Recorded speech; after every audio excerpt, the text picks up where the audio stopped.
खूनी हवेली उत्तर भारत के पहाड़ी इलाके में बसा एक गांव था, कसौलीपुर।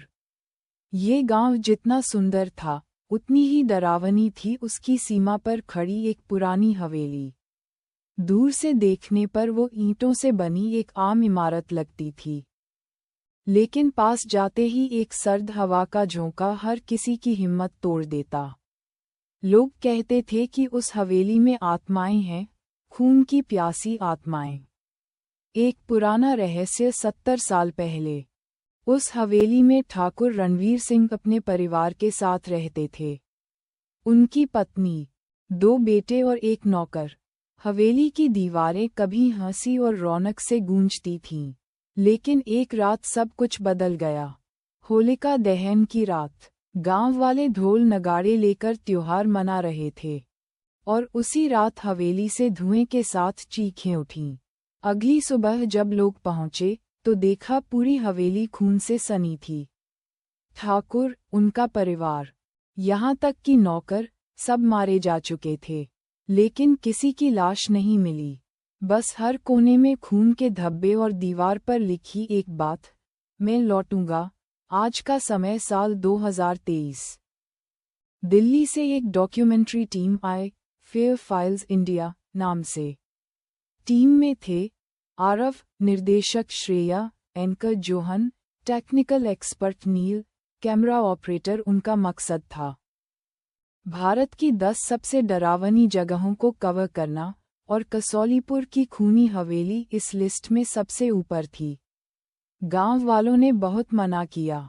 एक बुजुर्ग महिला ने कहा, जिसने उस हवेली में कदम रखा, उसने दुनिया को अलविदा कहा। मौत चुपके से नहीं आती वहां, वह तुम्हारे सामने हंसते हुए चलती है। टीम ने सब अनसुना किया। डर उन्हें चुनौती लगता था। हवेली के अंदर हवेली के दरवाजे पर पहुंचते ही नील की नाक से खून टपकने लगा। वो बोला, ये बस हवा में धूल है, और कैमरा चालू कर दिया। भीतर घुसते ही तापमान गिर गया। दीवारों पर अजीब निशान थे, जैसे किसी ने नाखूनों से उन्हें कुरेदा हो।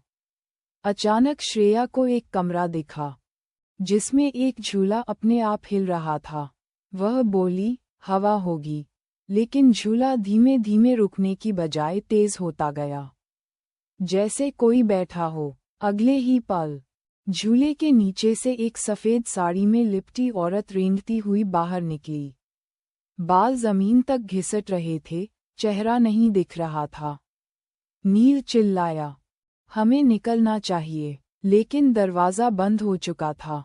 अपने आप लॉक, भारी सांकलें जकड़ चुकी थीं। डर की शुरुआत। टीम का हर सदस्य धीरे धीरे कुछ अजीब महसूस करने लगा। आरव को हर आईने में अपना चेहरा सड़ा गला दिखता। श्रेया को कोई हर पल छूने लगता। जोहन को छत से उल्टा लटकता एक बच्चा दिखा, बिना आंखों के, और वो बोल रहा था, मेरे साथ खेलो। नील तो रिकॉर्डिंग देखकर पागल हो गया। जब उन्होंने कैमरा देखा, तो उसमें कुछ ऐसा रिकॉर्ड था जो किसी ने देखा ही नहीं था। चारों सोते हुए, और उनके चारों ओर खून से लथपथ लोग गोल घेरे में नाच रहे थे। सबका मानसिक संतुलन डगमगाने लगा।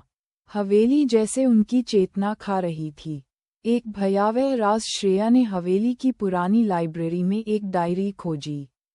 ये ठाकुर रणवीर सिंह की थी। उसमें लिखा था, मैंने तंत्र विद्या में हाथ डाला।